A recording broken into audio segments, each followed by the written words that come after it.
Le 25 mars, vers midi, le roi Faisal était assassiné par un de ses neveux. Cette nouvelle a plongé le pays dans la consternation et l'inquiétude.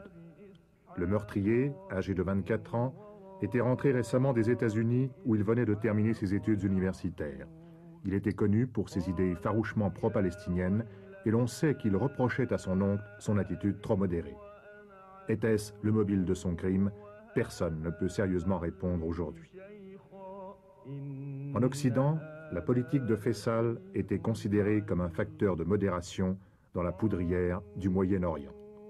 À l'intérieur, il avait su assurer l'équilibre entre les provinces les plus importantes et les tribus les plus influentes. Son habileté politique lui avait permis de jouer les unes contre les autres les tendances progressistes et les forces les plus réactionnaires.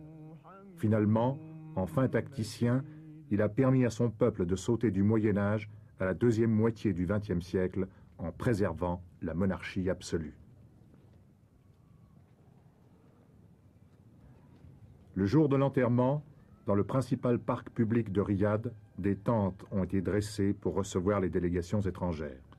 Les principaux chefs des États arabes sont venus saluer la dépouille de celui qui a été depuis la mort de Nasser l'un des principaux leaders du monde arabe. Anwar el-Sadat a été le premier chef d'État à atterrir à Riyad. Depuis 1972, le rapprochement de l'Égypte et de l'Arabie saoudite a profondément modifié l'échiquier du Moyen-Orient. C'est Faisal qui a poussé Sadat à renvoyer les conseillers militaires soviétiques. En contrepartie, l'Arabie saoudite a payé de nombreuses factures d'armement pour l'Égypte. Autre leader du monde arabe, Wari Boumedienne.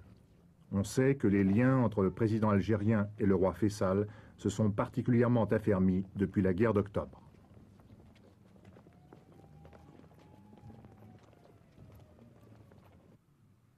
De Bourguiba à Juan Carlos, ces funérailles ont réuni des représentants de la plupart des États qui entretiennent des relations avec l'Arabie saoudite.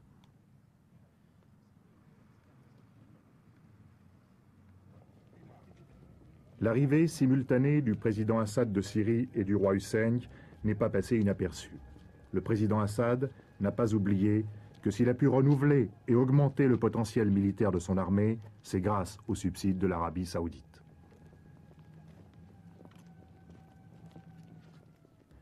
Yasser Arafat, qui avait rencontré Faisal quelques heures avant sa mort, paraissait très affligé.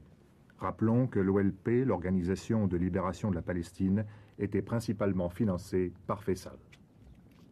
L'Afrique noire musulmane était aussi présente aux funérailles en la personne du président soudanais Numeri et du très célèbre chef d'État ougandais Idi Amin Dada. Plusieurs délégations ne sont pas parvenues à temps pour les funérailles. C'est le cas de la délégation des États-Unis dirigée par Nelson Rockefeller.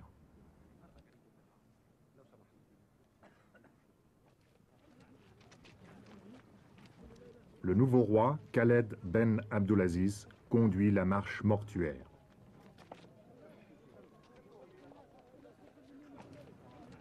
Les obsèques du roi Faisal se sont déroulées avec beaucoup de simplicité, dans un silence empreint d'un très grand respect pour celui qui était à la fois un chef spirituel et un chef d'État.